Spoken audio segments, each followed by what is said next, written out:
In this age of new normal, online is not your only option. Because new normal means new learning modalities and new learning possibilities. Let Vibal make learning offline possible with Smart Class. Smart Class contains pre-made daily modules sequenced according to DepEd's budgeted teaching and learning calendar. Each module has a specific lesson duration and has day markers to guide parents and teachers in the asynchronous learning of learners. Inside the modules available in Smart Class, you will find the following elements. First, learning competencies are identified in the module openers.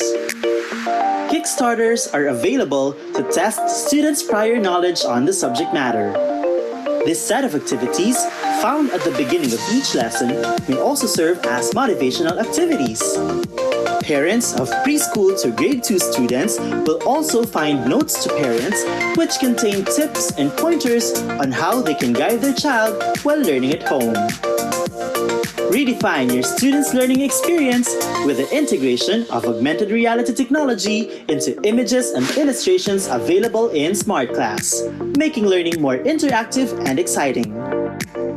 At the end of each module, Long Quiz is also available to assess students' understanding of the lesson.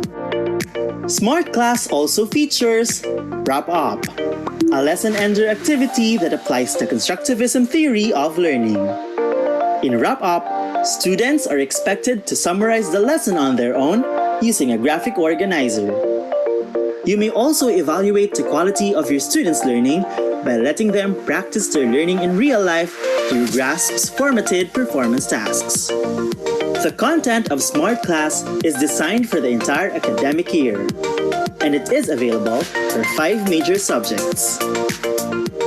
All aligned with DepEd's K-12 curriculum and covers the most essential learning competencies prescribed by DepEd. Secure your own copy of Smart Class before classes open. Contact marketing@vibalgroup.com to know more.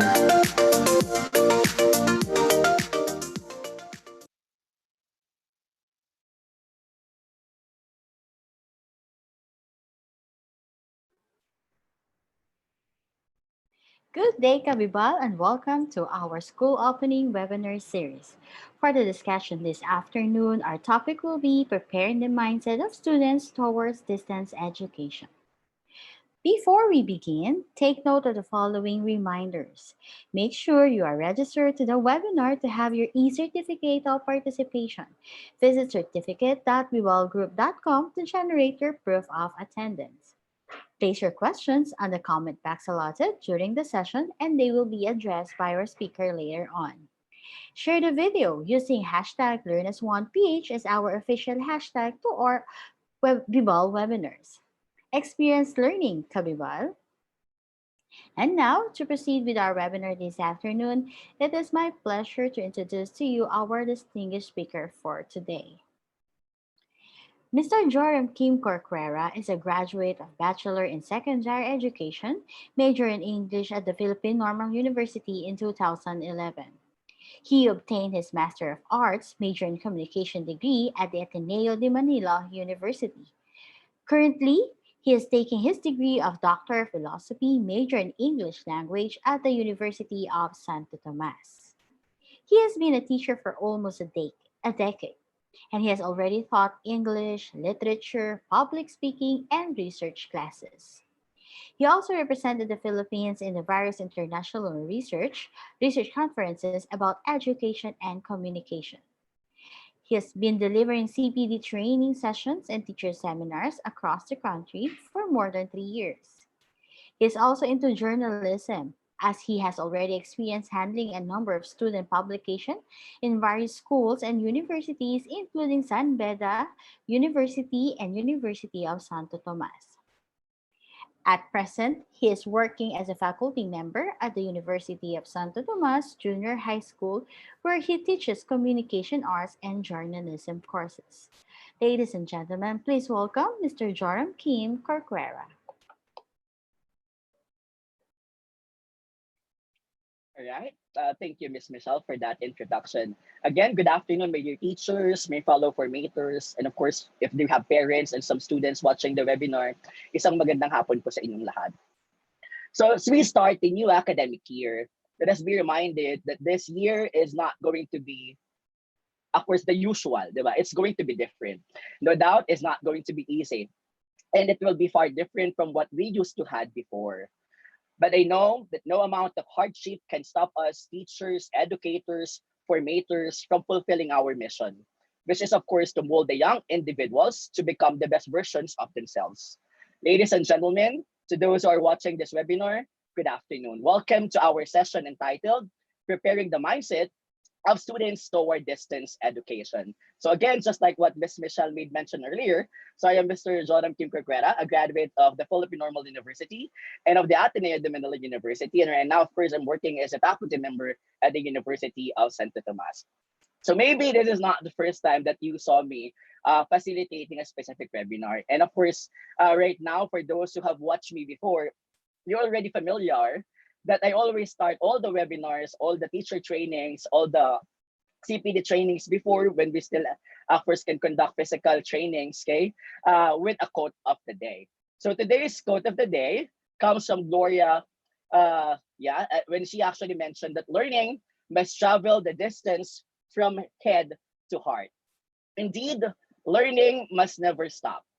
Not even a deadly virus nor a dangerous war can stop our heart's desire to grow and, of course, develop. No distance is far from souls who want to learn, right? However, of course, we must never forget that learning must not only be left in our heads, because we must know how to apply them by putting them into our hearts. I guess this is also the first step into embracing the new normal, right? Including, of course, the many changes in the field of education. It's learning how to love what we're doing despite the many changes, of course, in the learning environment, in the educational system that we have here in our country. The members of the educational community, such as the parents, the teachers, the administrators, the staff, the students, the alumni, okay, we must all understand, of course, and see the beauty of the new instructional mode of teaching and learning, which is, of course, distance learning. So following the emergence, of course, of coronavirus 2019, not only in the Philippines, but in the entire world, various educational sectors, okay, decided, of course, to have one of the historical shift, diba, in the field of education. So from the traditional setup, from the face-to-face learning, right now, of course, some countries are implementing blended learning, where there is a mixture of face-to-face and distance learning. But here, of course, in the Philippines, the Department of Education made an announcement that while, of course, we're still waiting for the vaccine, okay, we are not going to have face-to-face classes. So in other words, we're going to implement full distance learning. Why? Why is this necessary? Of course, it's necessary because in our country, the number of victims of the virus is undoubtedly alarming. Despite all the efforts coming from our countrymen, we still have almost 100,000 cases, okay, active cases, right? As you can see in the infographics, of course, created by Earthshaker Philippines, most of these cases are coming from the National Capital Region and, of course, Calabarzon. And because of this, of course, we were forced in the field of education, we were forced, of course, to arrive to a new era. And this is what we call the new normal. But when we talk about the new normal, what is really the new normal, right? So according to experts, we have to understand that whenever we talk about the new normal, we must know how to embrace the fact that COVID-19 is here to stay, right?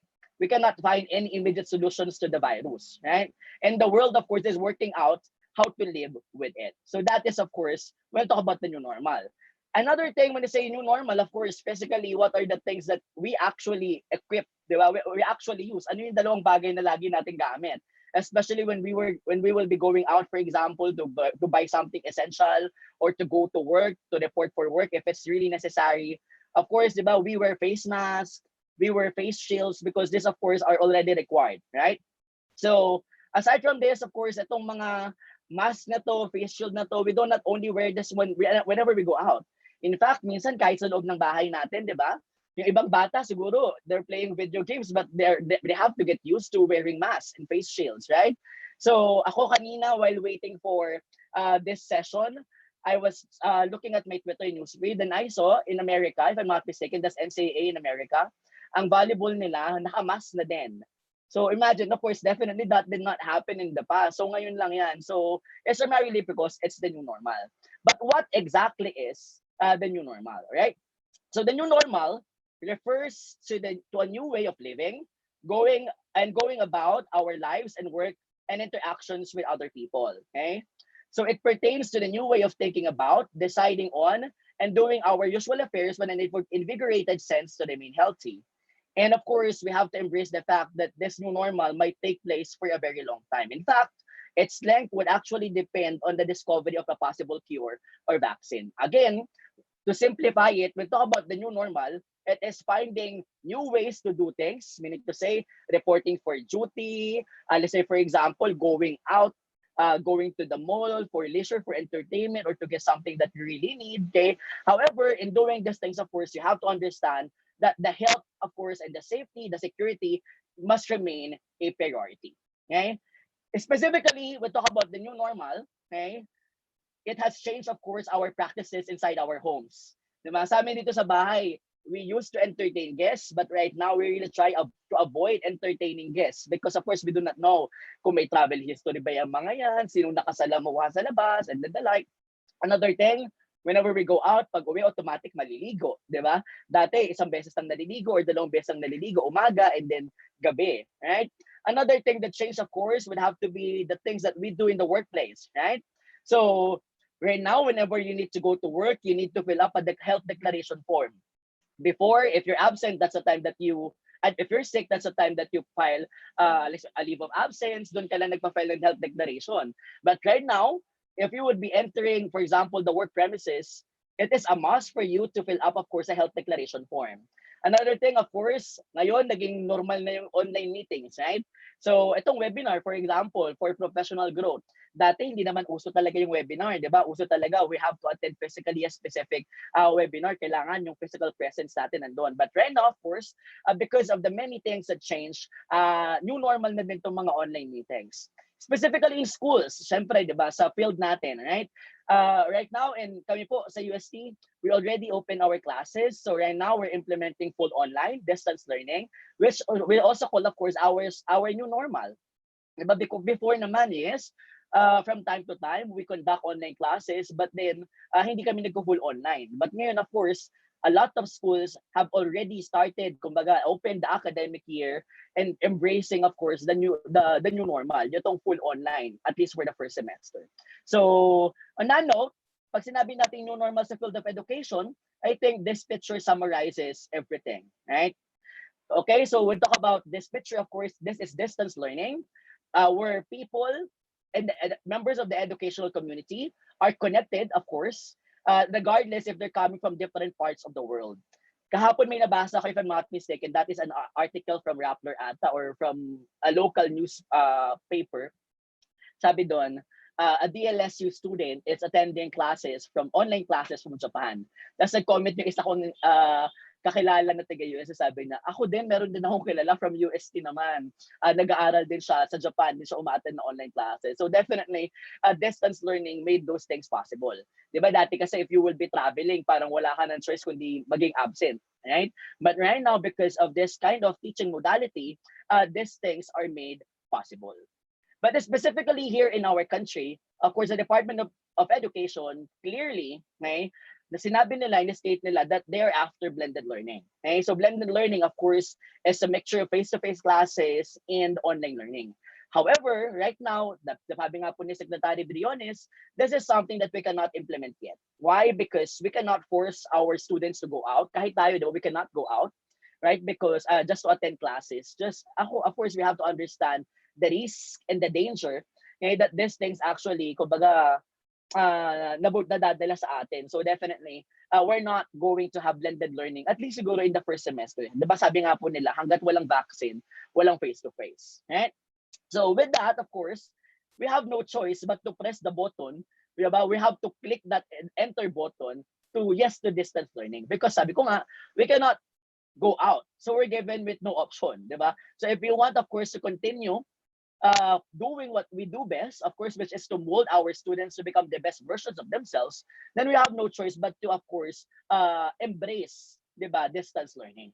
But what exactly is distance learning? Okay? Sabi ko kanina, before the webinar, was talking to Miss Michelle, sabi ko, yesterday, to those who actually attended, Dr. Aguirre also conducted a webinar about this one. But of course, his focus was for the teachers. Right now, of course, our focus would be preparing the mindset of the students. So sabi ko, it would be very hard for the students to embrace distance learning, to like the idea of distance learning, if they don't even know what distance learning is. Diba?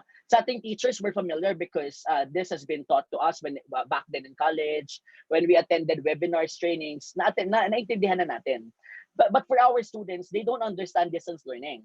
And I'd like to believe that the students won't do something that they do not know. Diba? They would prefer, of course, to embrace something, the idea of distance learning, if they would fully understand the promise, the beauty of distance learning. That is why the first part of our webinar today will be focused on the definition, characteristics, advantages, pitfalls of distance learning, right? So we'll talk about distance learning. It is a learning delivery mode where instruction takes place between the teacher and the students who are geographically remote from each other during the instruction. Meaning to say, hindi sila magkasama, di ba? Hindi magkasama si teacher at si student. That is why it is a method of study where teachers and students do not meet inside the classroom. But instead, since geographically remote po sila, they use internet, learning management systems like Bismart, email to conduct classes. Okay? So here in distance learning, lessons are delivered outside the traditional face-to-face setup. And of course, it relies heavily on the educational tools of online learning. So again, when we talk about distance learning, it can deliver learning to the students in the comfort and safety of their homes. Meaning to say, they do not need to go out. What they need, of course, if they're after online learning, kailangan nila ng internet, ng gadget. Kung modular learning, kailangan nila ng modules. Kung let's say, for example, they're after learning through TV and radio, they need, of course, the radio or the TV to listen, of course, to their teachers. Okay, so distance learning can connect students from the different universities worldwide. So gaya ng sinabi ko kanina, from Japan to Philippines, I'm sure meron dyan, baka nasa West Coast pa, di ba? Of course, attending classes here in the Philippines. Making it more accessible, of course, to students also in different countries. So now let us proceed to the characteristics of distance learning. So I'm going to summarize distance learning into 4, right? So let me start with the first one. When I talk about distance learning, right, it's the definition of distance learning carried out is it means it is being carried out through institutions.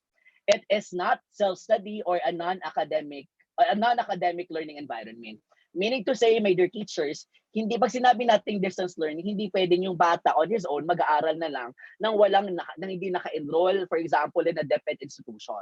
Meaning to say, it's not independent homeschooling, right? So this is a matter of still enrolling yourselves, kumbaga, sa isang DepEd accredited institution, attending synchronous classes, kung hindi naman yun ang pinili mong option, but still, of course, the materials, the assessments would be coming from the DepEd accredited institution na, of course, in-enrollan mo. So that's one thing that you have to understand. Distance learning is learning at home, okay? But it's not homeschooling, right? Number 2, geographical separation is inherent. So when say inherent, it's permanent, okay? In distance learning and time may also separate students and teachers.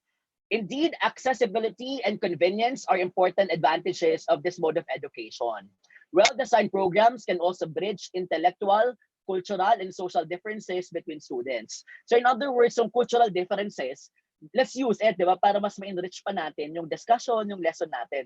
Let's not look at it as a disadvantage. Instead, let's try our best to be creative and to be innovative to make it a strength and not, of course, a weakness of distance learning. Number 3, interactive telecommunications connect individuals within a learning group and with the teacher. Most often, electronic communication such as email or let's say, for example, discussion boards in learning management systems, these are used, of course, but also yung traditional forms of communication, ginagamit din naman. Like for example, postal system, yung mga may letter delivery. Of course, these things also play a role. However, whatever the medium, interaction is essential to distance education as it is to any education. Meaning to say, when you say distance education, it is not just a matter of uploading things online and letting the students do it on his own. There must always be interaction. Okay? It's because the connection of the learners, the teachers, the instructional resources, and even the parents, diba, become less dependent on physical proximity as communication systems become more sophisticated and widely available. So in other words, kailangan po talaga natin, kumbaga, yes, it's true, medyo sabihin natin mas techy yung mga bata sa atin, but this should not be a hindrance for us. In other, gamitin natin yung technology, explore natin para magkaroon tayo ng connection sa mga bata. There are a lot of applications, there are a lot of kumbaga, technological innovations that we can use, of course, to make the learning journey of our students meaningful. Okay, so dapat po trabaho natin yung as teachers na talagang we have kumbaga we have to find ways, 'di ba, para sa mga bata. Okay? And of course, this could be best done yung problema sa communication through the use of various technologies. Right? And number 4, distance education, like any education, establishes a learning group, sometimes called a learning community, which is composed of a student, a teacher, and of course, the instructional resources. So when you say the instructional resources, ano-ano po yun? One, we have the books. Sir, may books pa rin po ba for distance learning? Meron po, okay? So kami sa UST, we still have e-books. We still have, of course, yung talagang hard copy ng books. Other schools, of course, do the same. Okay? So audio, video, graphic organizers, lahat po yan, example po yan ng instructional resources. And these things, of course, allow the students to access the content of the instruction kung kailan niya gusto. Let's say, for example, ngayon hindi siya pwede kasi may iba siyang kailangan ayusin. So tomorrow, pwede niyang ayusin. And of course, distance education, isa yan sa flexibility na talaga, isa yan sa strength ng distance education, of course, yung flexibility. So again, we talk about distance education, hindi lang siya nag-enclose sa teacher at sa student. We also have instructional materials, teaching applications, modern applications, using the internet, of course, na pwede nating magamit because this is also another feature of distance education. All right? Now let us talk about the common types of distance education. All right? So first, when we talk about distance education, of course, we have video conferencing. Sa Bival, sa Vsmart, ang tawag nila dito, webinars. Webinars happening between the teachers and the students. Sa ibang school, ang tawag dito, pwedeng synchronous classes. Pwede rin namang video for flipped classroom. But when you say video conferencing, it is a common way for teachers to interact daily, okay, or directly, should I say, with students in live lessons. It could be one-on-one session para may intervention. It could also be, for example, one teacher to 40 students, depending on the number of students that you have, okay? So ayun po yung isang halimbawa ng distance learning through video conferencing. Another one, of course, is synchronous and asynchronous classes. Ito, I think this is a very familiar term to all of us. When you say synchronous classes, it takes place when all the students learn together at the same time. Sabay-sabay po, di ba? But of course, kahit sabay-sabay silang natututo, it does not mean that they are together in one physical location. Remote pa din, hiwa-hiwalay pa din. The instructor is still, of course, in another location. So more often than not, si letter A na i-integrate kay synchronous learning, di ba? Through video, or pwede rin namang teleconferencing, or pwede namang, for example, through call, or kung ano mang methods pa ang pwede natin gamitin. And of course, when I talk about synchronous learning, asynchronous learning, this one is a less connected but also less constrained format. This one, it takes place when students are given learning tasks with deadlines. Meaning to say, since may deadline, the goal is for the students to answer it before the deadline, but not necessary na sabay-sabay nilang gagawin. Unlike the synchronous sessions na live online lessons, dito, they would be given a deadline, but they can manage their own time. So for example, the deadline is on Friday. Pwede nang gawin ngayon, pwede nang gawin bukas, pwede nang gawin sa Friday ng umaga. So of course, the beauty of asynchronous learning gives flexibility. It gives flexibility to the parents, to the students, to the teachers as well, na i-prioritize kung ano pa yung mga bagay na kailangan din i-prioritize, of course, in this time of pandemic. Letter C, of course, is open schedule. For open schedule, it adds another layer of flexibility to online courses. It is considered a type of asynchronous course setup. Okay, asynchronous, hindi po sabay-sabay, but no deadlines will be set by the teacher. And ideal for learners with other demands on their time, such as professionals or stay-at-home parents. Ito naman, Although hindi to kadalasan ginagawa sa regular school kasi wala talagang deadline, 'di ba? Pag asynchronous kasi, for example, kailangan matapos ko to this week, so deadline pa rin Friday. Pag open schedule, talagang kung kailan lang pwede yung bata, doon lang talaga nila gagawin yon, right? So that is another way, of course, of distance learning. Number 4, of course, is fixed time. 'Di ba? Kung kanina open schedule, ito naman fixed time. So since it is fixed time, from the word itself, fixed, synchronous, okay? So it is a type of synchronous course that requires online users to visit a specific virtual location. Pag sinabi natin virtual location, for example, may panonoodin silang video, or for example, sabay-sabay sila sa isang video conferencing tool, okay, at a specific time and place, okay? So it allows students from anywhere, of course, in the world, to connect and interact online, unlike the rigid synchronous schedule, okay? So fourth, it's computer-based. Itong computer-based, hindi natin siya magagawa, unfortunately. But this is still considered distance learning. Pero ngayong panahon ng pandemya, this is something that we cannot do. But to give you an information about it, when you say computer-based, it is a fixed time, okay? Pero synchronous lesson on computers. Kadalasan nasa computer lab sila, okay? Most common in existing institutions that already have access to the necessary devices, right? And lastly, of course, would have to be hybrid learning. Ito pong hybrid learning, di ba, alam naman natin itong hybrid learning. Sabi ng iba, it is a type of blended learning. But when I say hybrid, it's really more online and less face-to-face, okay? So students, of course, can learn at the same time, and sometimes students can also be learning, of course, through asynchronous ways, all right? So those are the common types of distance learning, all right?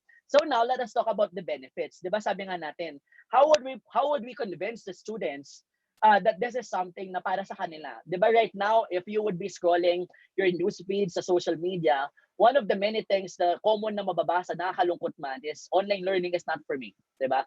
A lot of students, a lot of teenagers, a lot of young individuals, talagang pinitweet nila yan na this is not for me.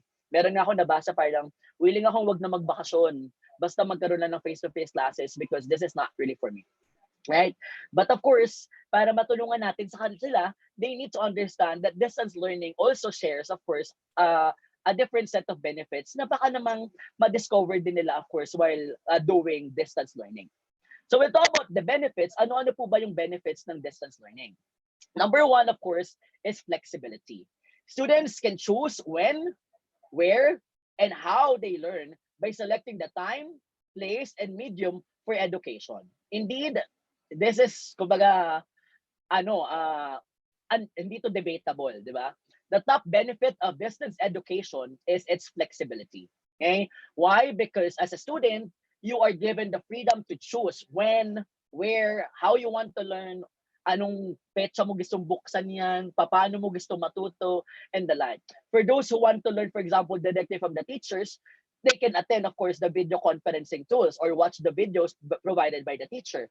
Yung mga gusto naman na, for example, nagsasagot ng worksheets on their own, mag-research, pwede rin po nilang gawin yon. That's the beauty, of course, of distance learning. Second, of course, it is, we have to admit it, easy access. Easy access once na familiar na tayo sa paggamit ng technology. Pero pag hindi pa tayo familiar, definitely, kumbaga medyo mas mahihirapan pa tayo, right? So, remote learning or distance learning program offer every student the opportunity to learn and improve themselves rather in the environment they find most effective. So whether due to remote location or being differently abled, some students lack basic access to educational facilities, di ba po? So remote learning programs offer every student the opportunity to learn and improve themselves in the environment they find most effective. So that is, of course, another strength or another beauty of distance learning. Another set of benefits, number 3, syempre, no need to travel, di ba? So parents no longer have to rush to get their children ready for the bus or drive them to school. No surprise, of course, that ngayong pandemya, di ba, mas mababa din siguro yung gas prices, di ba? Because most of us, of course, are staying at home, di ba? Ngayon, pag lumabas ka, nag-drive ka, masasabi mo, sarap mag-drive kasi wala halos traffic and many more. So, of course, it's primarily because all of us stays at home, and which includes, of course, the parents, the teachers, and the students. So, this, of course, is also beneficial for everyone for financial reasons, kasi syempre mas nakakatipid tayo. Also for time management, hindi mo na kailangan gumising ng sobrang aga para bumahe, di ba? Let's say for example, your classes would start around 8 o'clock. kahit 7 o'clock ka gumising, 7:30, you won't still be late. Pero before, kapag 8 o'clock ang klase mo, kailangan mga 5 pa lang, gising ka na kasi you have to travel pa, you have to prepare, eat breakfast, and then the like. So that's another beauty, of course, of this distance learning. And lastly, of course, is time management skills. Why? Distance learning would teach us, both the parents, the teachers, and of course, the students, kumbaga enhance talaga dapat yung ating time management skills. Why? Because these skills are essential for succeeding in online schooling. We have to be reminded that time management skills are very important to gain academic success in remote learning. These skills are essential in every aspect of life. So in other words, kapag natutunan natin, 'di ba, na ma-manage yung time natin wisely, kumbaga hindi lang sa pag-aaral, ma-apply din natin yung sa ibang bagay. And of course, it would be beneficial for us in the long run. Okay? So distance learning forces the students to understand that the best ways for them to learn and implement those ways, of course, would have to be based dun sa kanilang mga sariling desisyon. So yung mga desisyon na yun, of course, if they would be making the wrong decision, walang pag time management, they would be facing the consequences. So at the end of the day, matututo pa din yan. So of course, in other words, distance learning does not only help our students become, kumbaga, develop the skills, acquire the knowledge in terms of the academics, but also it teaches them how to enhance, improve their time management skills. However, of course, whenever we talk about the possibility, the beauty, syempre doon din yung horror stories, di ba? Or what we call the pitfalls. So we talk about the pitfalls of distance learning. What are the common pitfalls? Number one, of course, minimal social interaction. Distance learning offers little interaction between the students and the teachers. So fellow students may also not be able to communicate at all. Diba? It limits, of course, our ways to communicate with with our classmates, with our teachers. Ako, to be honest, ito yung isang bagay na pinakamahirap. Pero sabi ko nga, mahirap ito, pero magagawa ng paraan if you would do so. Because right now, with regards to the use of technology, parang wala namang imposible, di ba? So, pero ako pa nagkaklase ako, this is something na talagang medyo nahihirapan pa ako. How would I be able, of course, to create meaningful social interaction? Diba? Kasi in a face-to-face setup, it's very easy to elicit responses from the students. But in an online environment, medyo mas challenging. So that's why I considered it a pitfall. Another one, of course, little support. Diba? Although when we talk about 21st century learning, students are responsible for their own learning, but still, of course, they need us to assist them. They need us to guide them. Okay? That is why I consider this one a pitfall. So this approach or distance learning relies heavily on the student's ability to study on his or her own. Okay? So since this distance learning approach relies heavily on the student's ability, okay, they need to, kumbaga, be responsible, that's one. Second, of course, they need to be resourceful in looking for additional resources or assessments na magagamit nila para mas maintindihan po nila yung lesson. Let's say, for example, nahihiya silang magtanong sa teacher. Unlike in a regular setup, marami silang pwedeng pagtanungan. Ngayon, syempre, mas limited yung social interaction. So, dapat talaga, on their own, the kids would also be creative and innovative in looking for additional resources. Okay? Para yung support talagang hindi pa rin maging problema. Right? So, another pitfall that I have here would be accessibility. Okay? Kanina parang sinabi ko, accessible siya, pero at the same time, it can also be a pitfall. Okay? Why? Because of course, ito yung tinatawag na hashtag, no student left behind. Diba? Not everyone has gadgets or internet access. You may also find it difficult to get the materials for the courses if you live in a remote area. So for example, sige sir, modular learning ako. Problema, nasa kabundukan yung bahay mo. So how would the materials be delivered there? Eh, you cannot go out, it's too dangerous, di ba? Kaya nagiging sobrang challenge talaga itong accessibility. But then ako, I'd like to believe that if there's a will, there's a way, di ba? So kailangan lang natin mas maging creative. That's why DepEd created various types of distance learning para sa ating mga Filipino learners. And lastly, of course, it requires self-motivation. Learners get to be distracted easily as their learning environment is not controlled as that of a classroom. Di ba sa loob ng class, syempre, you would not be doing other things that unless makulit ka talaga because in front of you as a teacher, of course, you're surrounded by your classmates na nakikinig din. But right now, of course, may kanya-kanya tayong lugar, di ba? Yung iba sa atin, for example, habang nagkaklase, naka-social media, so there would be a lot of temptation. There would be a lot of distraction. So that is why, for distance learning, kailangan po talaga ang mga bata ay talagang motivated, focus, alam nila kung ano yung goal nila, goal-oriented dapat sila, of course, because if not, if wala silang self-discipline, then this would be really tough for them. All right? So distance learning 101, remote or distance learning and leading requires educators to harness and implement the power of technology to transform learning in new and exciting ways. When done well, it creates deeper human connections in virtual settings. In other words po, pag sinabi po natin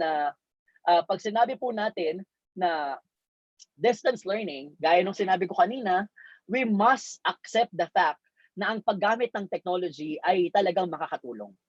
We must not see technology as our enemy. Some of us kasi ang iniisip, naku, pag nasanay tayong gumamit ng technology, pagkatapos itong epidemya na to, wala na tayong silbi. Because the technology themselves would serve as the teachers of the students. But that is not true.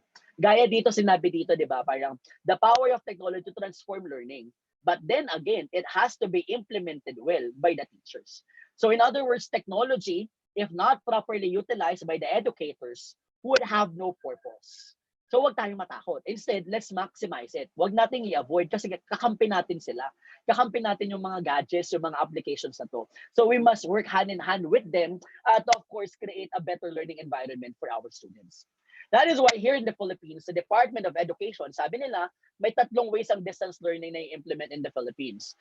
First one would have to be modular learning or through printed modules. Sabi sa mga nabasa ko, ito daw yung most preferred ng mga parents and ng mga learners ngayon sa Pilipinas. So for students who don't have access to gadgets and the internet, these printed modules will be delivered to them or picked up by their parents or guardians or ward at designated areas with assigned schedule. So syempre hindi pa din sila pwedeng lumabas, but then again, DepEd of course would be the one to provide these learning materials sa kanila po. Kumbaga sabi ko nga kanina, if there's a will, there's a way. What about for those students who have access to internet? Ako, for me, siguro ito yung pinaka-promising sa distance learning na i-implement natin sa Pilipinas. Of course, we have online learning. So for students who have access to the internet, the Department of Education made an announcement that they will be utilizing DepEd Commons, di ba? So, pero sa ibang mga private school, like for example, kami, we have our own learning management system. So sa Vibal, of course, Vibal also has their own her own learning management system, yung tinatawag natin na Vibal LMS or Vibal V-Smart School. So these are online educational platforms developed by, of course, IT experts to support alternative modes of education. Okay? Third, of course, ito, medyo nag-trending to noong nakaraan, di ba? Kasi there was a mistake with regards to the answer and the choices provided. So, of course, meron din tinatawag ang DepEd. Sabi nila, di ba, gagawa sila ng DepEd TV or DepEd educational TV shows or radio shows. So, lessons will be delivered via radio and television. In fact, last May, the DepEd or the Department of Education mentioned that the PCOO secretary had offered government-run television and radio stations as platforms for delivering lessons during the pandemic. Diba? If I'm not mistaken, parang last week or 2 weeks ago, this has already started. Diba? Parang ano na sila, simulation na sila. So this is also something that the learners can actually use to supplement their own learning. Alright? So now, let us try to discuss things further. Isa-isahin natin bago tayo pumunta sa mindset. So when we talk about modular learning, what is modular learning? Okay? It is a mode of teaching where printed materials like modules, activity sheets will be answered by the students at home. So when we talk about modular learning, it involves breaking courses or programs into small chunks that can be leveraged when and where needed. Di ba marami nagsasabi, what is the difference of modular learning and yung books mismo? Pag sinabi nating modular learning, kaya siya tinatawag na chunk learning kasi it can be by units. Kumbaga, nakahati siya na mas smaller units para at least mas madali siyang intindihin ng mga bata. And when we talk about modular learning, more often than not, pinapasa ito from time to time and the teacher will also be providing feedback. So in other words, hindi yan ibibigay tapos babalik na at the end of the school year. So that's how most schools actually do when we talk about modular learning. Okay? So, again, we talk about modular learning. It is a mode of teaching where printed materials like modules, activity sheets, and then the like, gaya ng sinabi ko kanina, of course, will be used. And lastly, it is, of course, a mode of instruction where household members supervise the study routine because the teachers will not be with them, even virtually. Kasi pag sinabi nating modular, Kaya ka nagmo-modular kasi wala kang online learning. So pag may online, ando si teacher kahit online, di ba? Pero pag modular, wala si teacher. So that the parents, the older brothers, sisters, or guardians, sila yung magsusurvise supervise ng pag-aaral of course ng mga students natin. Okay? So what is exactly a module? Okay? Of course, a module, it can be defined as a unit, a chapter, a topic, or a segment of instruction. Okay? Furthermore, when I talk about modules, it refers to a self-contained chunk of instruction. And lastly, of course, its length depends on the content and teaching style. So, gaya ng sinabi ko kanina, it can be defined as a unit, a chapter. Yung haba nan depende rin yan sa diskarte ng school at sa diskarte ni teacher. Let's say, for example, si teacher gusto niya mahaba-habang unit because that's his teaching style. Why not? Di ba? Pero if the teacher prefers na shorter muna yung modules para mas maintindihan muna ng mga bata because he thinks na prerequisites lessons ito before the other, pwede rin po yun. Okay? As long as, of course, you have to understand, ito lang po tatandaan natin, a module aims to develop a clearly identifiable portion of the curriculum. So if ang madedeliver mo clearly yung curriculum, then of course that we can call that one, kumbaga, a module because it is expressed in terms of competence objectives. It meets the objectives, the educational objectives of the DepEd and of course of the institution where you're actually working. Okay? So now what are the benefits of modular learning? Okay? So number one, better evaluation and more focus, revision and improvement. Modifying a module is no doubt, okay, easier and more cost-effective than revising a course or one large module. So kapag, for example, may nakita kang error or may nakita kang points for improvement, dahil chunk by chunk siya, kaya nga chunk learning, mas madaling ibahin. So that is, of course, a strength of modular learning. Second, parts of the course can be used and reused in other courses. Di ba? Spiral curriculum din naman tayo. So let's say, for example, magagamit. Pwedeng, ito yung material ko. So, ika-copy-paste doon, i-edit para at least mas fitting, mas lalagyan ng challenge.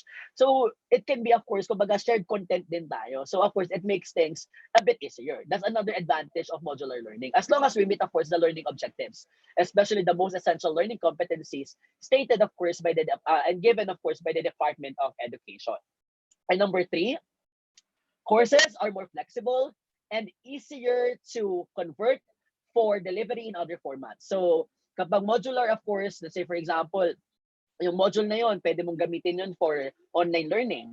Yung module na yon, pwede mo rin gamitin, for example, for radio and television. So mas flexible talaga siya. That's why it is considered another beauty, of course, of modular learning. Kasi nakapresent na siya chunk by chunk. Plus, of course, andun din naman may motivation, may goals, may activities, assessments, and then the like.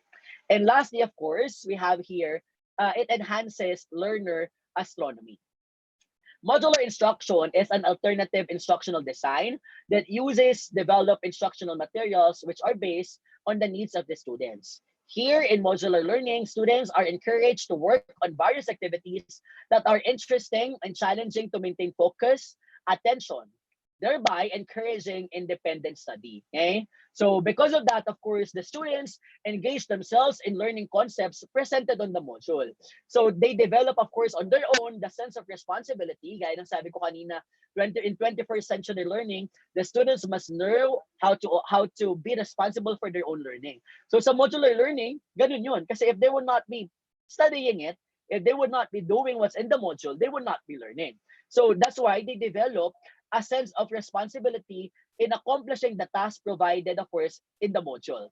With little or no assistance from the teacher, the learners progress on their own, and of course, this helps them to be more responsible and at the same time, improve their time management skills. So yun yung ganda ng tinatawag natin na modular learning. What about online learning? Ito, I'd like to believe that siguro itong karamihan sa atin, ito talaga yung gagawin, di ba? Online learning. So mode of instruction that takes place over the internet and often referred to as e-learning. So gaya ng sinabi ko kanina, ito yung ginagamitan ng mga learning management system. So you will be meeting your students virtually, di ba, in a virtual space. So ito yung tinatawag natin na online learning. So now let us try to compare online learning and face-to-face learning. Sabi dito sa face-to-face, communication is primarily verbal. Siyempre sa online learning hindi pwedeng hindi sa online learning verbal siya, pero technically it's going to be delivered virtually. Okay? Pero not necessary na verbal lahat. So face to face, The student is physically present and can be easily monitored.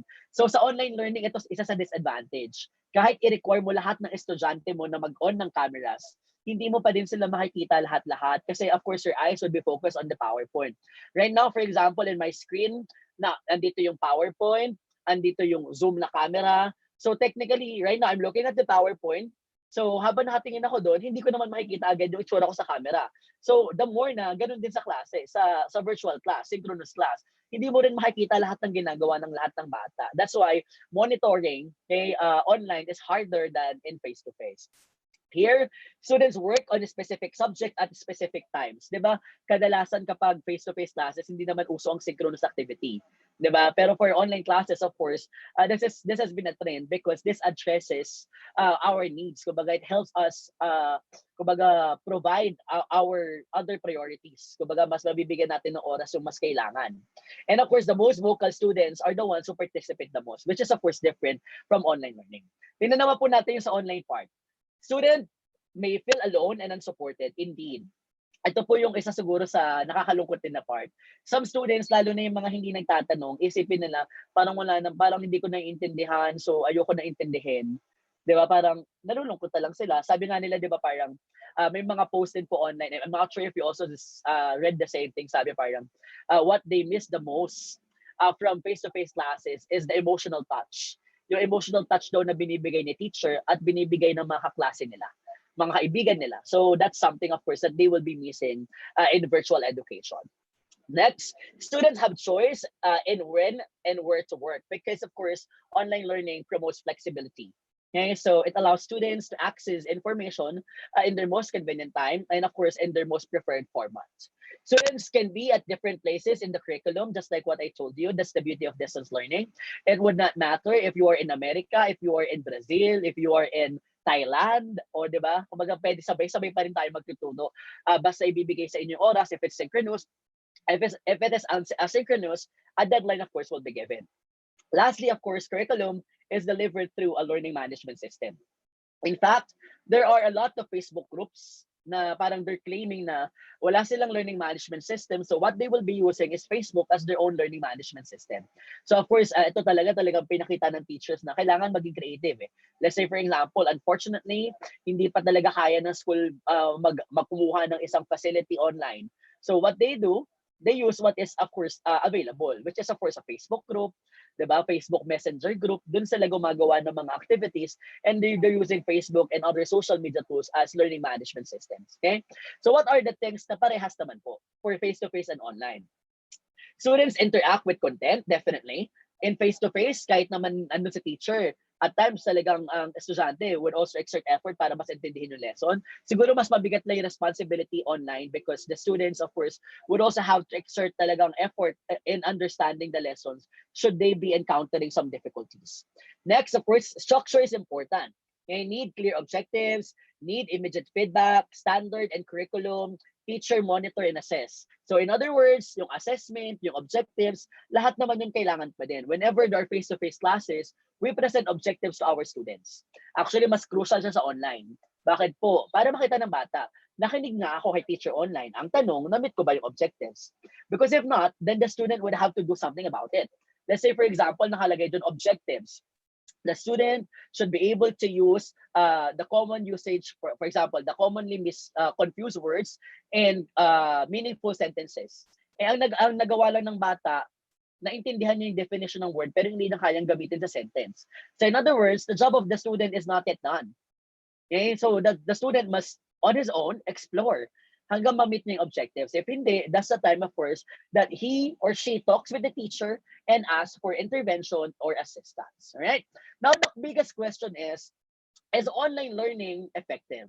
Ito po, ang dami talaga nagtatanong nito, lalo na yung mga bata, di ba? Sabi talaga nila, online learning is not for me. Pero ako, naniniwala ko, it is meant for them. Hindi lang talaga, siguro sa ngayon pa, kumbaga, we have to adjust, we have to practice, and we have to kumbaga to choose talaga the best teaching pedagogy na pwede natin gamitin online, of course, to make learning more meaningful for them. Okay? So online learning can be as good or even better than in-person classroom or the physical face-to-face classes. Okay? So research has shown that students in online learning perform better than those receiving face-to-face interaction. But it has to be done right. Gaya ng sinabi ko kanina sa inyo, the main problem, if I'm not mistaken, or at least in my own assumption, ang problema talaga dito why online learning is not meaningful for the students is because we're not used to it. Okay? The teachers still do not know what to do. Some teachers, they just create the PowerPoint or the PowerPoint that they actually used before, they will upload it online and then that's it. But that's not online learning. Okay? Online learning still, of course, demands conversation, negotiation from the teachers and the students as well. So ako po, bakit naman, according to Dr. Christine Greenhow. Now, some of you might be wondering, bakit? How come that research actually shows na possible na mas maging maganda at productive ang online learning?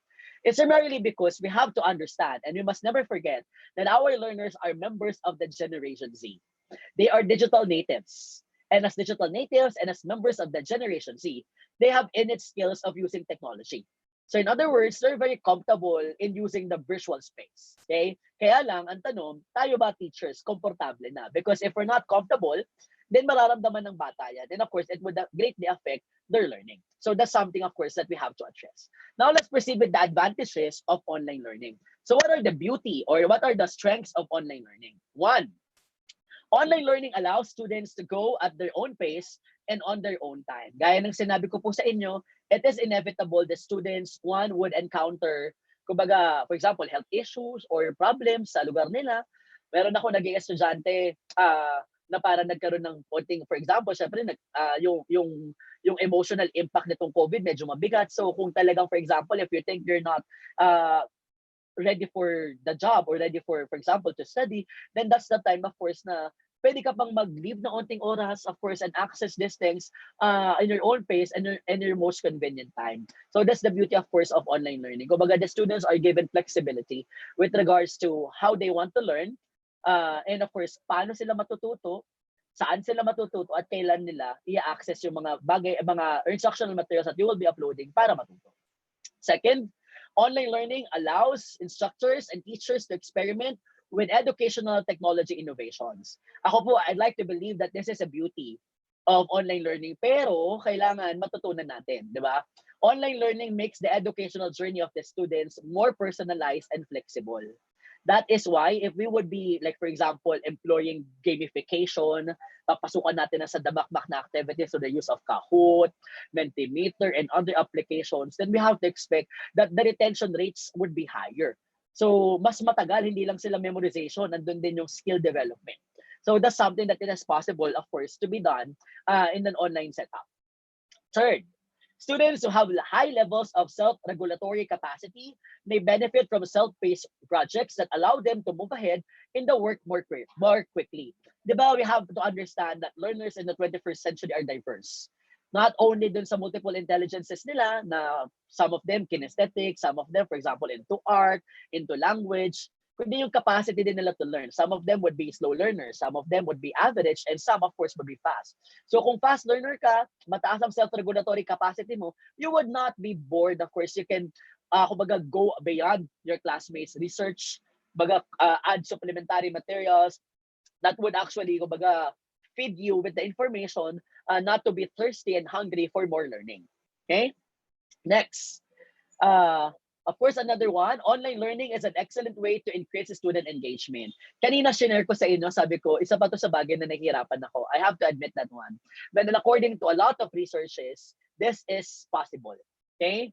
Many researchers actually conclude that online learning increases student engagement. Ako yung nagpe-face-to-face, whenever I use technology, I notice that the students are more interested. I notice that the students are more responsive. Diba? Pero right now that we're using full online, syempre naninibago pa tayo lahat. So, since naninibago pa tayo, of course, we have to adjust muna. Pero definitely, if we would be creative and if we would be innovative, then of course, this is something that we can do. Increase student engagement through the conduct of online classes. Next, of course, number 5, online learning helps the teacher in checking the assessment and giving feedback of the students. Diba, admit it or not, one of the many things na pinaka mahirap talaga is to give immediate feedback sa output ng bata. Minsan sa dami ng estudyante natin, sa dami ng tsatsikan, diba, kulang talaga yung oras natin. But in an online learning, let's say for example, they would be answering tests through Google Forms. Ang bilis na, may sagot, may check na agad pagkatapos. If you have, for example, your own learning management system, kagaya for example sa Vival, meron silang Vival B-Smart LMS. Kapag nag-exam ang bata gamit yon, may record book na, lalabas agad yung, may class record ka pa. Attendance, pwede mo rin i-check, di ba? So the students are given feedback, at immediate feedback, and of course this feedback, they use this as a way na okay, kailangan ko pa bang mag-aral, kailangan ko pa bang mag-effort ng sobra para mas maintindihan yung lesson, or naintindihan ko ba, or baka naman akala ko naintindihan ko pero hindi ko pala naintindihan, right? So of course the immediate feedback helps them, of course, make learning more effective, okay? And of course, another advantage of online learning, e-learning or online learning is the greener option, di ba? And definitely, no doubt, online learning is certainly the more effective option for students. Not only kumbaga, the more effective option for students in distance learning, but it is also better for the environment. Kasi di ba, hindi naman natin kailangan magpapasa ng papel. Instead of asking them to write down, pwede sila magkaroon ng digital notebook. Diba? Pero of course, it depends to the policies, to the systems of the school where we're actually working. Okay?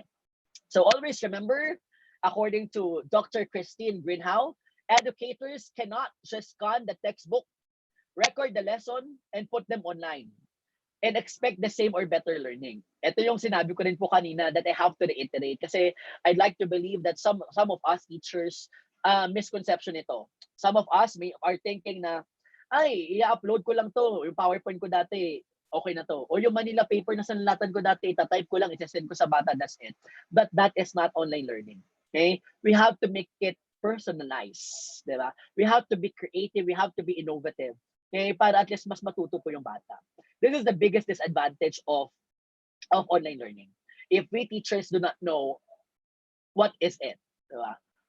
What is ano po ba talaga ang distance learning? Kung hindi natin alam yun, technically that will be the biggest disadvantage of this kind of learning setup. Okay? So now let us go to the disadvantages. Ayan, nahiwalay yung S. Okay, so disadvantages of online learning. Teachers need to distill their key goals and leverage technology features to meet them. Some teachers lack, of course, of experience in designing and deploying teaching experiences online. Actually, hindi nga sabi, siguro boss. Diba? Kasi yung iba naman sa atin, na-try din naman, pero once a week, twice a week. In Mapua, if I'm not mistaken, talaga nag-online learning sila from time to time, even before the pandemic. So online learning, of course, requires additional skills from the teachers, diba? Particularly in using technology. Another disadvantage when it comes to using technology pagdating sa teachers, we teachers, educators are tempted to add multimedia bells and whistles that detract from the core learning objectives. Minsan sa dami na nakikita natin online, sige, lagay. But the thing is, we have limited time para sa bata. So kakalagay natin na kung ano-ano, hindi natin nabigyan ng focus yung ating core learning objective. That is why, of course, whenever we're creating a material, dapat talaga goal-oriented tayo. Alam natin kung ano yung goals natin for the day.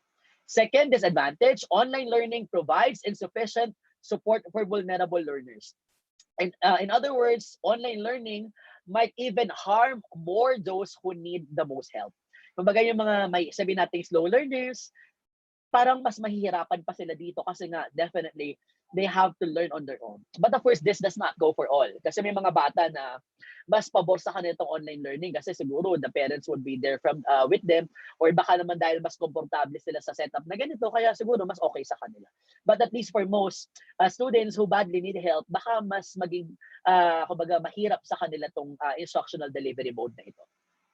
Number 3, some students do not have access to high-functioning educational equipment and suffer from poor connectivity. Actually, alam niyo po, to be honest, kahit nga minsan may internet ka na di ba? May internet, naka-wifi ka naman, di ba? Kaya nga nagiging normal yung, for example, minsan na parang, sa Twitter, wait naman tong connection na to, di ba? Meron doon, tapos nakatag yung mga different telecommunications companies and then the like. So, this is something, of course, that we have to be able to address. Also with the help of our government. Kasi, if I'm not mistaken, parang ako, based on my own observation, parang lahat ng telecommunication network na reklamo na sa online learning. So, I think there must be really something na kailangan nating ma-develop dito sa ating bansa para ma-improve, of course, yung connectivity ng buong Pilipinas. Alright? Number 4, learners might not feel the much needed teacher presence, especially for the younger ones. Alam niyo po, teachers, hindi ko ma-imagine na mag-online learning ka for grade 1, for kinder, for grade 2, dati. Diba? Sinisip parang, ang hirap. But then, you know what, nakakatuwa kasi I have some friends na nagpo-post sila sa Facebook. They were really amazed. Kumbaga, they find it really exciting because they actually watch their kid while having their classes. Nakikita nila kung paano natututo. Nakikita nila, kumbaga parang they appreciated more yung educational journey ng bata. So, sabi ko nga, talagang kailangan maging creative lang. But definitely, it would be very hard kasi there must be partnership, di ba? Lalo na dito kasi hindi naman natin mabibigay talaga, aminin natin, fully yung guidance, yung emotional touch online. So, the parents, of course, must be there to, of course, supplement that one. Okay, para sa ating mga kabataan. Okay? Number 5, online learning brings up many concerns about screen time in the classroom. Definitely eye strain. Ako po, to be honest, parang recently sumasakit na yung mata. Ulo ko palagi padating ng mga 4 p.m., 3 p.m. kasi nga kakatapat sa computer, sa laptop, from time to time. So eye strain. Kaya advisable din talaga na yung schedule sa mga klase talagang shorter compared to the usual. Okay? Also, syempre, iba, blue lens ba yung tawag doon, if I'm not mistaken, para ma-avoid din yung mga eye strain and of course, other diseases na pwedeng makuha kakatitig sa computer, watching, of course, your teachers, watching the facilitators of different webinars, and then the like. And of course, another one, itong pinakapangit talaga, dito ako nalulungkot. Students may cheat during exams using digital tools and equipment. Gaya ng sinabi ko sa inyo kanina, online learning is for the students because they have innate skills in terms of using technology. So in other words, sanay sila sa paggamit ng technology. At kung hindi tayo sanay, pwede nila tayong mautakan. 'Di ba? Ang daling mag-copy-paste online pag may essay question ka or pag may tanong ka, search nila online. Definitely, matututo may mga bata dun. So hindi. So as teachers, this is something that we have to address. Okay? Dapat magkaroon tayo ng protocols, ng strategies on how we would be able, of course, to avoid cheating cases. Right? Lastly, we talk about distance learning in the Philippines. Ito yung tinatawag na through broadcasting or through radio and TV. Okay? So learning delivery mode that uses radio and television to support access to remote learning. If I'm not mistaken, IBC 13 ata ang ginagamit ng DepEd. Parang noong nakaraan, I also saw a letter, if I'm not mistaken. I might be wrong, but if my memory serves me right, parang ABS-CBN also offered their services para makapag-deliver ng educational shows, of course, hosted by the Department of Education. Dito, kaya lang po, mukha siyang exciting, pero it would be very challenging. Okay? Let me show you 4 major challenges of this kind of distance learning. 1, content. 'Di ba? Aminin natin, before may sineskwela, may mga iba't iba pang TV shows, pero recently bihira na yan, 'di ba? So, wala din naman talaga tayo, hindi naman tayo nag-stock din ng ganyan. So in other words, non-availability of the educational content in audio-video formats. Meron tayong mga PowerPoint, pero hindi naman, meron tayong video, pero hindi naman yung talagang pang-broadcasting na it would be watched by everyone, of course, dito sa ating bansa. Second, of course, would have to be partnerships. Okay, so the absence of pre-existing partnerships for the broadcasting of the educational content. Hindi naman pwedeng, tanggalin mo yung palabas mo, papalabas kong ganito. Hindi naman pwedeng ganoon. Of course, it's also business, di ba? So, hindi naman pwedeng magbigla na lang baguhin yung TV show just because of this kind of setup. So, there are a lot of things that must be considered. Kaya yung partnership, isa din yan sa issue. Third, of course, is expertise. Alam nyo po, kanina Miss Michelle mentioned that I am also handling the student publication. Of course, in my experience as a student publication advisor, part to ng radio broadcasting, TV broadcasting, hindi po madali. Sobrang hirap po. It's not a matter of reading and delivering it na parang nagbabasa ka lang ng speech. No. Broadcasting is something that cannot be learned overnight. Diba? So talagang kailangan pong paghirapan at pag-igihan. Okay? So lack of skills, know-how, and expertise of teachers, producers, and of course of broadcasters. Kaya di ba, nung nakaraan, para may nakita kong post pa na si Paulo Bidiones, if I'm not mistaken, ng kanilang speaker sa DepEd ng mga teacher broadcasters. So talagang kailangan talaga ng rigorous training dyan kahit may pandemya. Because they cannot, of course, show TV shows ng mga teachers na hindi rin ganun kagaling pa sa broadcasting. So mahirap po, hindi siya madali. Okay? And of course, fourth will have to be time. Ito ang kalaban natin lahat. I think this is also the reason why one of the reasons why the Department of Education made an announcement last week na from August 24, classes will be moved for public schools and other private schools sa October 5. Diba? Why? Because it's not easy to prepare for distance learning.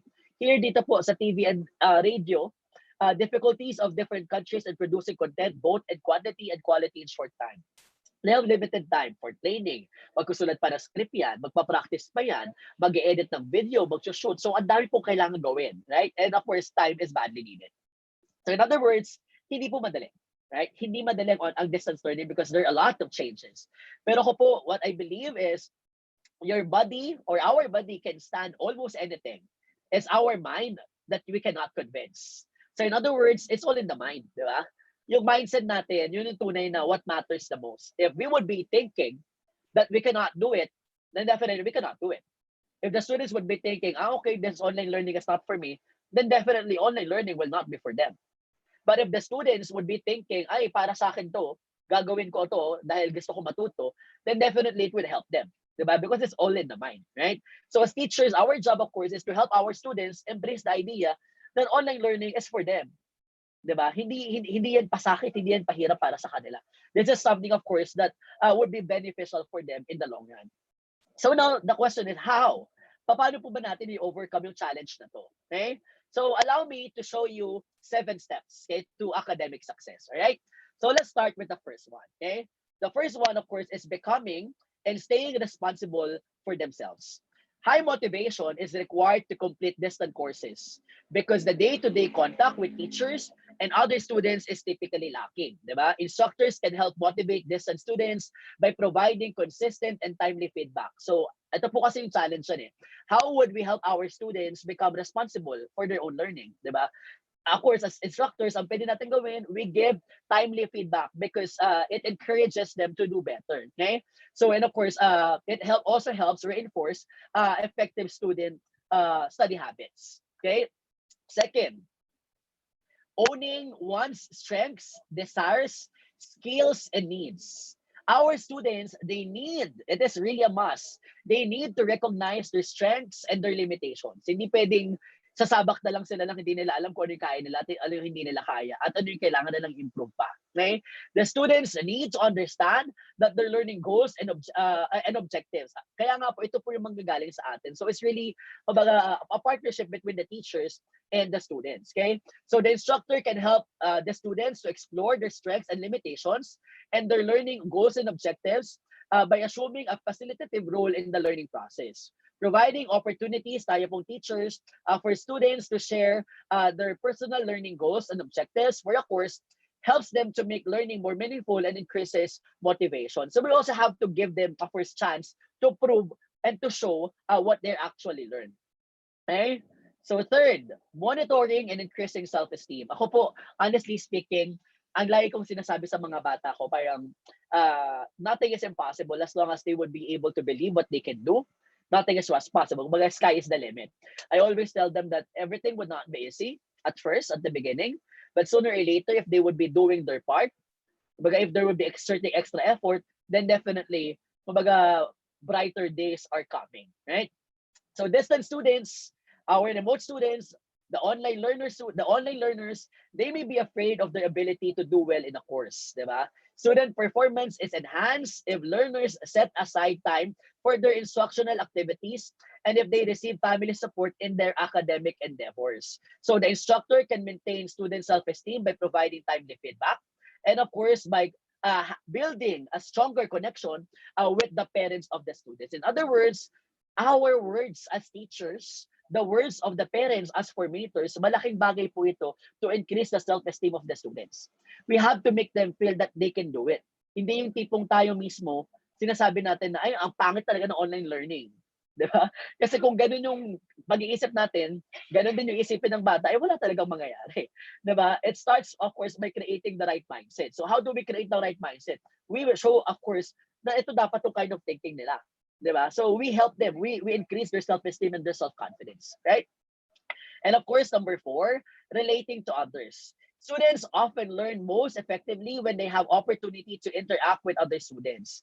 So interaction among students typically leads to group problem solving. Okay? So when students are unable to meet together, appropriate interactive technology should be provided to encourage small group and individual communication. So ako po, to be honest, nung una sabi ko, may group activities pa ba pag online learning? Parang kasi kawawa yung mga bata na hindi mabugrupo sa freeloaders, di ba? But then I realized, part to ng forces social communication, di ba? Skills talagang kailangan ma-develop.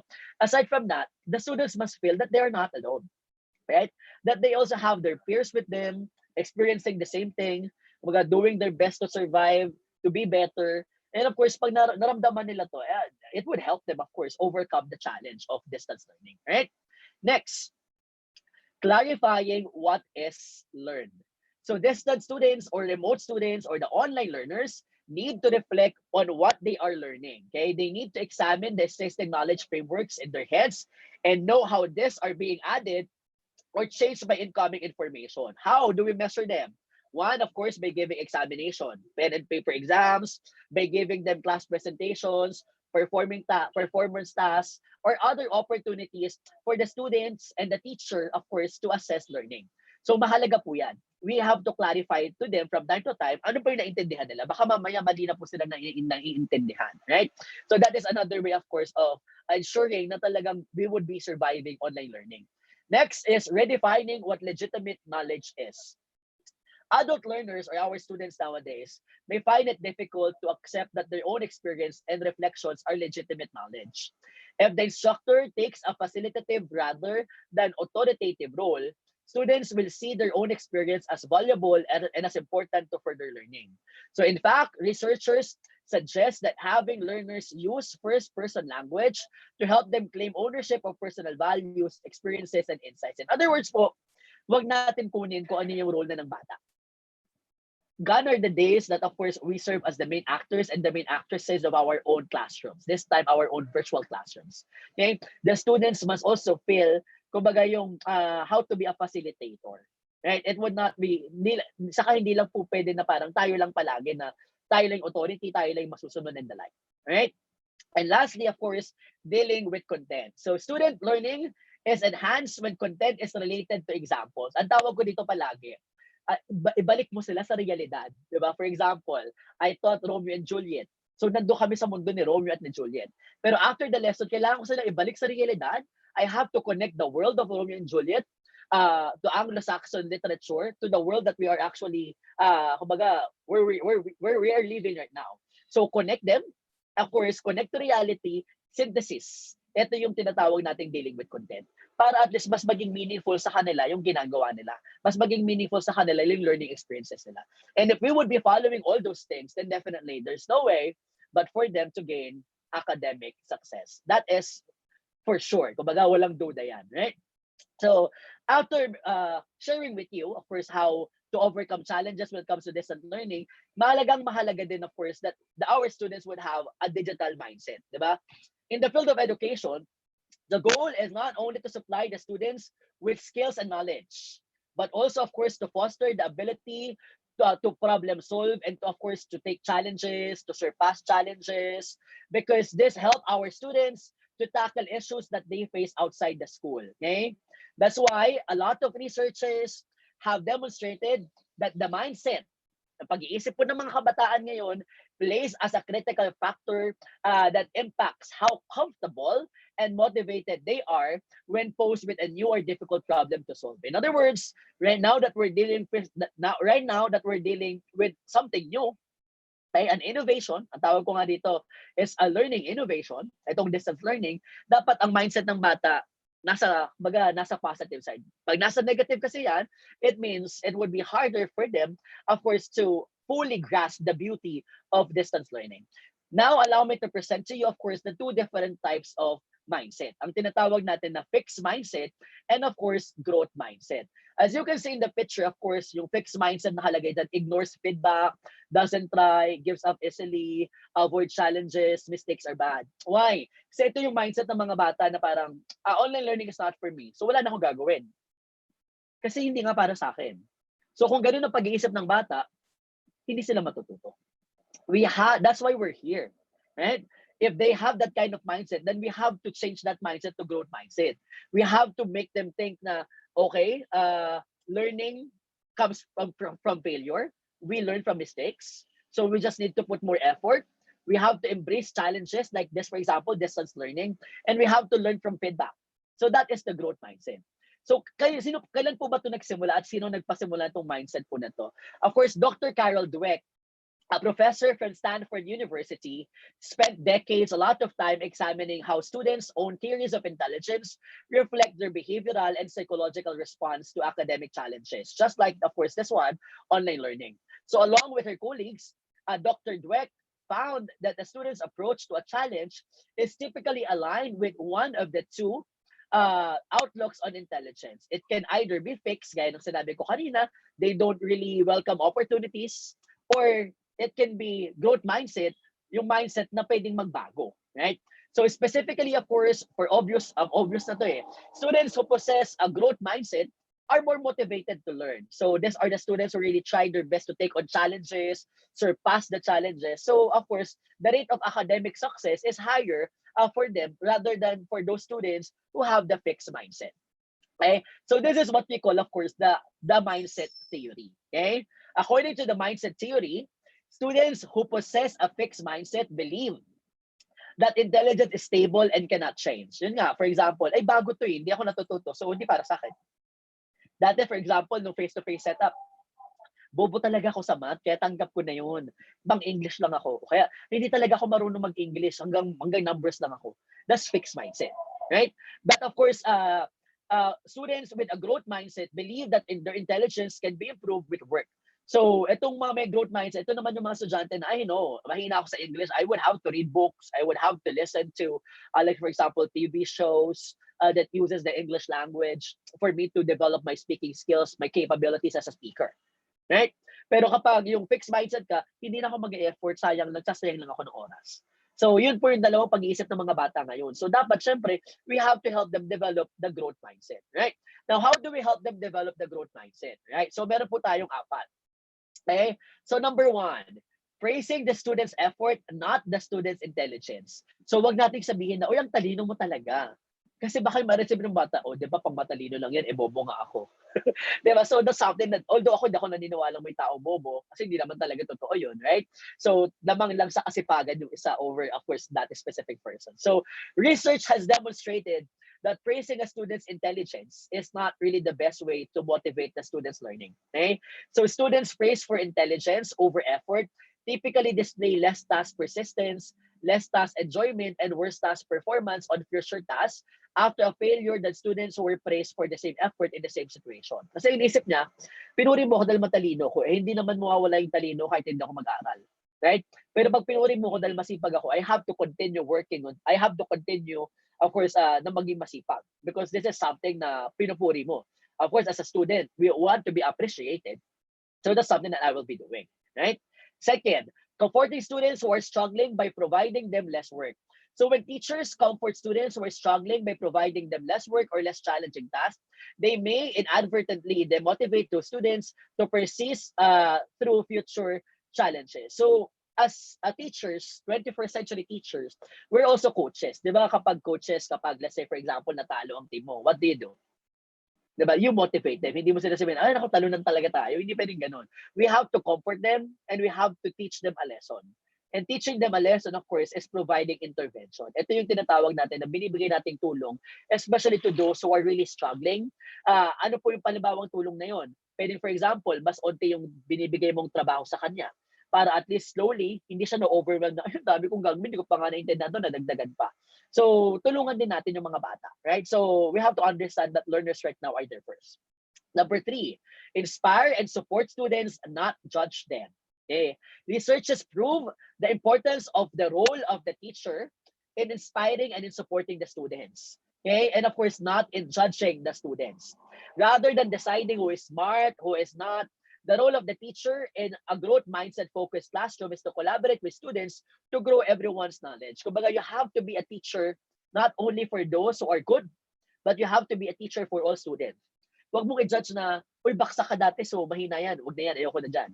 Diba? Kaya ako, to be honest, pag nagkaklase po ako, bihira ako magtanong na, sino dito yung mga baksakan dati? Why? Because I really do not look at the previous records and rely to these previous records whenever I grade my students. Okay? I grade them based on their efforts. Sabi ko nga sa kanila, yung first quarter grade nyo, pwedeng for example 95 kasi masipag kayo. Second quarter, pwedeng 70. Bakit 70?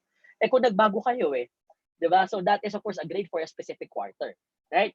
Hindi naman nag-grade nung may previous quarter. Although some schools ini-implement nila 30% ng first quarter bago kumuha ng second and the like. So depende rin yun sa performance of course ng mga bata. Okay? And lastly, emphasize that the brain is capable of significant change. Tandaan po natin yan. We have to tell them that our kumbaga, weapon right now, of course, we have a flexible brain. We have a brain that can make the impossible possible. Diba? So another strategy is to highlight the plastic nature of brain development. The notion that the brain is capable of significant change and that change can be achieved through work. Okay? So kailangan po talaga natin magtrabaho. We have to make these things possible. So mindset talaga, right? So indeed, some of you might be thinking whenever there are mistakes, mali na yan. Ako sometimes I look at mistakes as learning opportunities, diba? There are times wherein we have to celebrate when mistakes are made. Kasi this is where we, teachers, parents, students, of course, learn best. Diba? We learn best, of course, through experience. Specifically whenever we're committing mistakes. So, mahalaga po talaga ito. Pero syempre, if we can learn naman without committing mistakes, then that's better. But then, of course, whenever there are mistakes, wag naman natin i-judge yung mga bata na, ay, papalpa ka lang palagi, right? No. So, we also have to be open-minded that these mistakes can also open to us new opportunities that we can actually have for our, of course, for a better, to provide a better learning environment para sa mga kabataan. Now, let me discuss to you 6 ways to foster a growth mindset using educational technology. Di ba kanina po, I focus on online learning. So right now, I was thinking, how can we be able to maximize the use of educational technology in helping our students develop a growth mindset? Okay? So, I have here 6, all right? So, papakita ko po Okay, first, choice over learning path and the opportunity to take learning risks. Okay? So many educational technology tools allows the students to learn at their own pace, monitor their own progress, choose their own activities from a list of options at the right difficulty level. So we have to give them options. We have to give them opportunities to make choices. And of course, to take greater risks, di ba? Na I have to, kailangan maging persistent sila on choosing more challenging activities, especially when they fail. Para at least talagang, kumbaga ma-surpass nila kung ano yung limits nila, and of course, ma-improve nila kung ano talaga yung kailangan na ma-enhance. Second, of course, continuous feedback on ongoing effort. So effective educational programs provide continual feedback to students through animations and progress monitoring, such as sprints, completion of a task, and so on and so forth. Ako po, halimbawa dito, pag sinabing feedback, di ba sa Vibal po, meron, kapag nagsagot kayo ng courseware, lumalabas, for example, ilang percent na yung progress mo, 20% na, 30% na. So yung part kasi na yun, it gives the students appreciation, and of course, it helps them to be more motivated to continue doing good, diba? And actually be better pa. Okay, third, of course, is the notation of progress through competencies gain. Actually, it's almost connected to the second one. Meaningful programs track a student's accumulated knowledge beyond just providing a grade. Being able to log into a program at any time to see a visual representation of all that one has learned can have a big impact in building competence. Reinforcing that knowledge is gained through effort, and that deep learning is something, of course, that can be gained over time. Okay, so mahalaga din po yan that of course we would not be locking our students sa grade lang, diba? Their efforts should always be appreciated, and of course the fact na itong deep learning is something that can be gained over time, na kailangan pa nag-effort sila matututunan nila, and of course that's the biggest, the most precious prize of all their efforts. Fourth, personalized materials that challenges and engages students. So again, meaningful learning tasks need to challenge every student in some way. Ako po, I always believe kapag walang challenge, hindi na matututo yung bata. Dapat talaga, the challenges would have to be there para at least the students would have to exert more effort to meet, of course, the learning target. So, we have to give them continuous na challenges talaga from time to time kasi it helps them to, of course, exceed kumbaga, the expectations set upon them. Next, of course, continuous opportunities for individualized practice for mechanisms, with mechanisms for teacher support. So educational technologies not only allow students to face challenges scaffolded to their own skill level. In fact, many of these technologies also provide opportunities to try different approaches or strategies to complete activities and allow students to learn from personalized, timely feedback para sa individualized practice, right?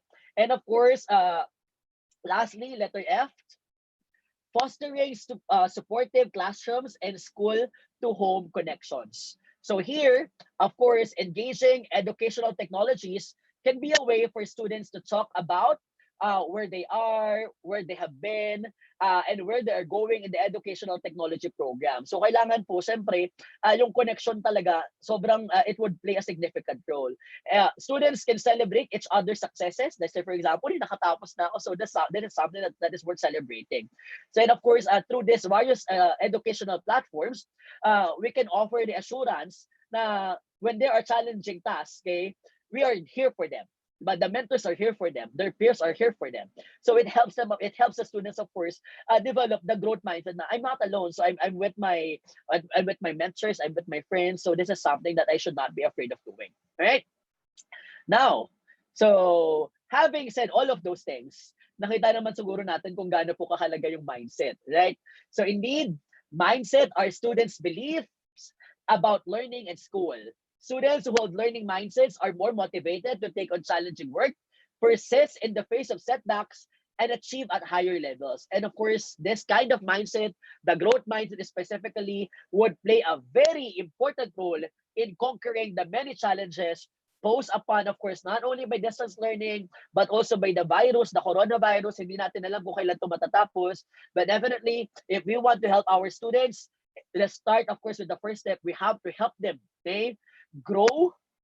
And of course, kung may fixed mindset sila, tanggalin natin yun. We have to, of course, help them create a growth mindset because sabi ko nga kanina, it's all in the mind. So on that note, I'd like to end my presentation. So I hope you have learned things, of course, today. If there are questions, I think this is the best time for me to answer those questions. But then bago ko po i-turn over kay Ms. Michelle, I posted here my email address, also, of course, some of my social media accounts kasi marami na po nagme-message. By the way, to those who are asking for PowerPoint presentations, if you want copy po, you can, I think, email the Val group. Sila po mabibigay ng kopya. All right. So questions po. If you have questions, this is the best time for you to ask. Thank you po. I hope may natutunan po tayo today. Thank you, Sir Joram. Now we can proceed to our question and answer po. Our first question po is from Miss Francesca Gutierrez. Say, for example po, we've already prepared the students in distance learning. How do we sustain their attention in the course of online learning? Yeah, that's a very nice question. Alam niyo po, to be honest, the online learning, kailangan continuous talaga yung learning din natin. We have to be very creative. Kaya nga kami po, for example, one of the things that you can do, for example, professional sharing, anong strategy ginawa mo? Kasi we have to remain fresh in the eyes of our students. Kasi kung magiging predictable tayo sa mga bata, hindi na ina-attend ng klase. Diba? So, if you are actually claiming that you prepared the students for it, then the question, how are you going to sustain it? Be creative, be innovative, diba? Remain fresh in the eyes of your students, diba? Do what the students prefer, diba? How do the students want to learn? Offer it to them. If they want to learn through gamification, then maximize gamification. If they want to learn, for example, by providing videos, then provide videos. You have to get to know who your students are, especially in a virtual space, para at least you can provide, of course, the learner's preferences. At the end of the day, we have to understand na hindi lang mahalaga kung ano yung kaya nating ibigay. Mahalaga din kung ano ba yung dapat nating ibigay at kung ano yung gusto ng mga bata na ibigay natin sa kanila. Thank you po, sir. Next question po is from Sir Fernando Cruz. What if the learners fail to comply the requirements on modular learning? Yeah, for this specific question po kasi, of course, we have different systems, right? So, for example po, may ang schools nung nakaraang semester who decided, of course, na magtuloy online, maraming schools na nag-declare na all pass. Walang babaksak, di ba? As long as they would be able to comply. So for modular education, ganun din po. Siyempre nakadepende rin po yan sa sistema po ng school natin. Some schools maybe would be, of course, baga talagang pag hindi mo nabigay, babaksak ka pa din. Pwede, for example. Pero ako po, to be honest, right now, what we can do for our students, we have to be very considerate for them. we have to, kumbaga, kung mahaba ng pasyensya natin, mas habaan pa natin because we have to understand that right now, kung nahihirapan tayo, nahihirapan din sila. So, we have to be more lenient, but at the same time, we must know, of course, our limits para hindi rin naman aabusuhin ng mga bata yung school policies and, of course, regulations na sineset natin. Thank you so much, Sir Joram. Last question po tayo from Miss Rosalinda Etrata. How can we check if our learners in online learning are engaging or not? How can you check if they are actually engaged or let's say for example, nagigustuhan ba nila yung ginagawa? Through the responses. One, if they're for example, minsan for example, ginagawa ko, okay, give me a thumbs up emoji. Diba? So, para at least may attention. Pero mababaw yun eh. So, paano, ako po, to be honest, by asking them, by letting them, for example, do weekly reflections or let's say, for example, monthly reflections. Doon sa reflection, nilalagay nila kung nagigistuhan ba nila yung ginagawa mo, alin yung part na hindi okay, alin yung part na tingin nila na dapat ma-enhance or baka may gusto silang activity na hindi mo pa nagagawa. So you have to talk to them. Kumbaga parang ano yan, parang public relations, di ba? You also have to identify what they want, what they need. Para at least makikita mo talaga na, of course, yung feedback talaga, matatest mo talaga, am I an effective teacher? Diba? So, the only person who can answer that for me, right now, the only person who can answer that aside from the people who would be observing you, of course, would have to be your students. So if you want to know if they are engaged because you're effective or not, ask them. Create timely activities where you can elicit responses from them with regards to how effective you are and how effective your teaching strategies are. Thank you so much, Sir Joram, for answering the questions of our viewers. For our final test po, may I ask po if you have final reminders or last reminders for our viewers for this afternoon po? Siguro, I just have a very simple message, diba? Right now, although we are clearly in the midst of a tragedy that touches every corner of the planet, diba? This time can still be a learning opportunity for our community of adult learners and educators. So learning must not stop. Okay, learning must not stop. Okay, let's show our students how to be 21st century educators, of course, by modeling them how to use the internet rightfully. Baga, kung paano gamitin in gadgets, maximize natin.